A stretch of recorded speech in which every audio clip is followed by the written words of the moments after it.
सबसे ऊंची प्रेम सगाई, इसलिए भगवान से प्रेम किया जाए। भगवान के चरणों में बैठ के दो प्रेम वाले आंसू निकालने हैं, डुप्लीकेट वाले नहीं, कुछ आंखों में लगा के निकाल दो, जो हृदय से निकल जाए वो वाले आंसू। और भगवान तो बस प्रेम के ही भूखे हैं। भगवान ना संस्कृत सुनना जानते हैं, ना इंग्लिश सुनना जानते हैं। भगवान को हर भाषा आती है और सिर्फ एक ही भाषा जानते हैं, प्रेम वाली भाषा। एक छोटा सा बालक था, मंदिर में पुजारी जी बैठा करते थे, तो छोटा सा बालक रोज जाकर के भगवान के सामने कुछ सुना देता था। तो एक दिन पंडित जी ने पूछा, ये बता, मैं तो संस्कृत के श्लोक सुनाता हूं, तू क्या सुनाता है? उस बालक ने बड़ा सुंदर उत्तर दिया। कहा, सच में बताऊं क्या सुनाता हूं? कहा, बताओ। कहा, क ख ग घ ङ क से यहाँ तक पूरा सुना दिया। कहा, और बताऊं क्या सुनाता हूं? बताओ। अ आ ई अ से अह तक सुना दिया पूरा। पंडित जी लगे हंसने। कहा, ये सुनाते उससे भगवान प्रसन्न होंगे। उस बालक ने कहा, आपको एक बात बताऊं पंडित जी? कहा, कहो। कहा, दुनिया में जितने श्लोक बने हैं इसी से मिल करके बने हैं, और भगवान के सामने खड़ा होकर के कह देता हूं, प्रभु इसी में से जो पसंद आए बना लो। और जैसे ही कहा, भगवान जी प्रकट हो गए, उस बच्चे को हृदय से लगा लिया। कहने का अर्थ है भाव प्रधान है, प्रेम प्रधान है। आपको श्लोक नहीं आता, कोई बात नहीं, जिस भाषा में जैसा जो आता है वही सुनाओ। भगवान हर भाषा सुनने को तैयार बैठे। भगवान शंकर कहते हैं कि देवी जब जब होहि धर्म के हानि, जब जब धर्म की हानि होती है तब तब प्रभु का अवतार होता है। अब हम आपसे एक बात कहें, धर्म की हानि होती ही नहीं है, फिर गोस्वामी जी ने चौपाई गलत लिखी क्या? चौपाई तो सही लिखी होगी। एक बात बताइए, कहीं ब्लैक बोर्ड पे चौक से एक लाइन खींच दी जाए और आपसे कहा जाए उस लाइन को छोटा करना है, लेकिन उसे मिटाना नहीं है, ये नहीं कि मिटा के छोटा कर दें। क्या करेंगे आप? कितने समझदार हैं आप लोग।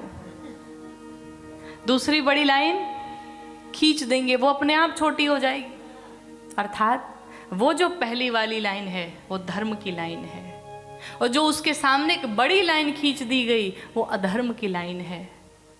धर्म अपने स्थान से कहीं ना उठा ना घटा, वो अपने स्थान पर ही है, लेकिन जब अधर्म बढ़ जाता है तो धर्म अपने आप छोटा लगने लगता है।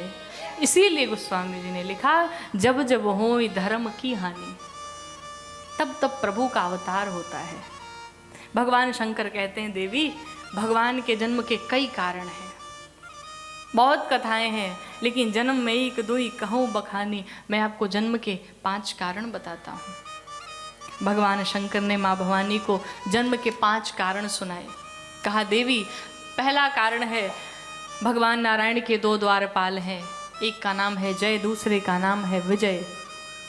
ये 2 द्वारपाल खड़े थे। एक बार सनकादिक ऋषि आए और सनकादिक ऋषि के श्राप से जाने के लिए आदेश मांगा। कहा, भगवान के दर्शन करने हैं। द्वारपालों ने मना कर दिया। सो सनकादिक ऋषियों को क्रोध आया, श्राप दे डाला, जाओ 3 जन्मों के लिए राक्षस बन जाओ। वही जय और विजय राक्षस बन के आए, और भगवान को ऋषियों ने कहा, आप जब जब ये जाएंगे तब तब आपको भी अवतार लेना पड़ेगा। वही जय और विजय हिरण्याक्ष और हिरण्यकश्यप बन के आए। भगवान वाराह और नरसिंह रूप धारण करके इनका वध किए। दूसरा, हिरण्याक्ष और हिरण्यकश्यप अगले जन्म में रावण कुंभकर्ण बन के आए, तब भगवान का राम अवतार हुआ। यही रावण कुंभकर्ण अगले जन्म में शिशुपाल दंत वक्र बन के आए, तब भगवान श्री कृष्ण का अवतार हुआ। जन्म का पहला कारण। जन्म का दूसरा कारण आता है तुलसी मैया। किसके किसके घरों में है?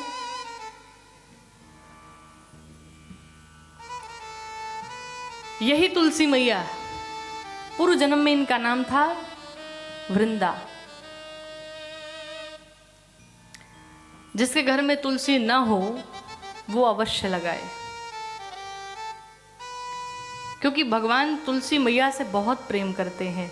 भगवान नारायण के हृदय में वास है माँ तुलसी का, और जिसके घर में तुलसी का बिरवा होता है उसके घर में कोई दुख दरिद्र दूर दूर तक नहीं आते।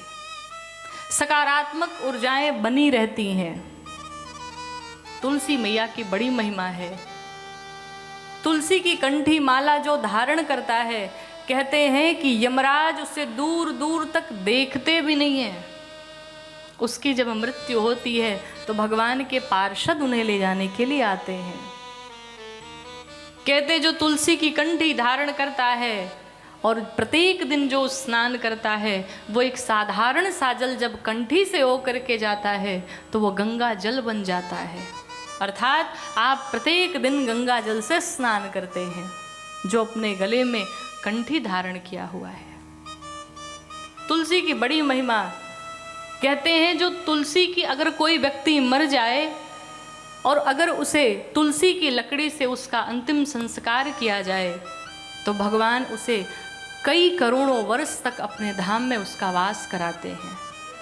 श्री बैकुंठ धाम में उस जीव का, उस मनुष्य का, उस प्राणी का वास होता है। मोक्ष की प्राप्ति हो जाती है उसे। कहते तुलसी की लकड़ी को अगर घी में डुबो करके दीप दान किया जाए तो वो व्यक्ति 60 करोड़ वर्ष तक श्री बैकुंठ धाम में वास करता है। तो तुलसी मैया की बड़ी महिमा है, इसलिए अपने गले में तुलसी की माला अवश्य धारण करें। जिस प्रकार से एक सुहागन स्त्री के लिए उसका मंगल सूत्र आवश्यक होता है, उसी प्रकार से एक भक्त के लिए ये तुलसी की माला आवश्यक होती है। जो भगवान कृष्ण, जो भगवान राम के उपासक हैं, उन्हें तुलसी की माला धारण करनी चाहिए। जो भगवान शिव के उपासक हैं, उन्हें रुद्राक्ष की माला धारण करनी चाहिए। तो तुलसी की बड़ी महिमा। यही तुलसी मैया, इनका पूर्व जन्म में नाम था वृंदा। राक्षसी कुल में जन्म लेने के बाद इनका विवाह भी एक राक्षस से हुआ जिसका नाम था जालंधर। जालंधर से विवाह हुआ, उसके पश्चात भी भगवान से बड़ा प्रेम, बड़ा भजन कीर्तन करती रहती। जालंधर को युद्ध में कोई परास्त नहीं कर पाता। इतनी बड़ी भक्ता, इतनी बड़ी पुजारन। एक दिन जालंधर जब युद्ध में जा रहा था, वृंदा ने कहा आप युद्ध में जाओ, मैं पूजा में बैठती हूँ। सारे देवताओं ने भगवान नारायण से निवेदन किया, प्रभु कुछ उपाय करिए, जालंधर ने सबको बड़ा त्रास दिया है। भगवान ने छल किया। भगवान नारायण जैसे जालंधर इधर से गया, भगवान नारायण जालंधर का ही स्वरूप बना के चले आए। और जैसे आए, वृंदा ने देखा मेरे पति आ गए, चरणों का स्पर्श हुआ, पातिव्रत धर्म नष्ट हुआ और उधर पूजा भंग हुई, उधर युद्ध में जालंधर मारा गया। और जैसे जालंधर मारा गया, जालंधर का शव आकर के गिरा। वृंदा ने देखा एक तरफ जालंधर खड़ा है, एक तरफ मरा पड़ा है। तुरंत भगवान नारायण अपने स्वरूप में आए। तुलसी मैया ने, वृंदा ने जब देखा कि मेरे साथ भगवान ने इतना बड़ा छल किया, श्राप दे डाला, हमने आपकी इतनी पूजा की, इतना विश्वास किया और उसका परिणाम आपने मुझे ये दिया, जाइए पत्थर के बन जाइए। और भगवान काले पत्थर बन गए। पूरे संसार में हाहाकार मच गया। सभी देवी देवता आ करके वृंदा से क्षमा मांगने लगे। कहा देवी ने मुक्त करो, अगर इनकी ये स्थिति हो जाएगी संसार का कल्याण कैसे होगा। वृंदा ने कहा एक बात और बताती हूँ, जिस प्रकार से आज इन्होंने मेरे साथ छल किया, यही मेरा पति जालंधर इनकी पत्नी के साथ छल करेगा। और वही जालंधर रावण बन के आया। तब से भगवान नारायण ने वृंदा को वरदान दिया, आशीर्वाद दिया। कहा जाओ आज के बाद से मेरा एक विवाह आपके साथ भी संपन्न होगा। और वही शालिग्राम श्री ठाकुर जी का विवाह हम सब तुलसी मैया के साथ संपन्न कराते। भगवान कहते आज के बाद जो भी भक्त मुझे कुछ भी निवेदित करे, भोजन इत्यादि, भोग, वस्त्र जो भी निवेदित करे, जब तक उसमें तुलसी दल ना पड़े मैं भोग ग्रहण नहीं करूँगा। रविवार के दिन तुलसी दल नहीं तोड़ना चाहिए। कारण वैसे तो भगवान प्रत्येक दिन रहते ही हैं मैया के हृदय में, लेकिन कहते हैं कि हफ्ते में एक दिन यानी रविवार के दिन, संडे के दिन भगवान श्री ठाकुर जी आकर के तुलसी मैया पर विराजमान होते हैं। इसलिए तुलसी मैया भगवान श्री नारायण, श्री शालिग्राम भगवान दोनों एक साथ रहते हैं। इसलिए कहते हैं रविवार के दिन तुलसी दल नहीं तोड़ना चाहिए।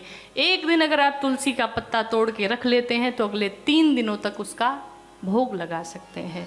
तो एक बार सभी श्रद्धा और प्रेम से जयकारा लगाएंगे, बोलिए शालिग्राम भगवान।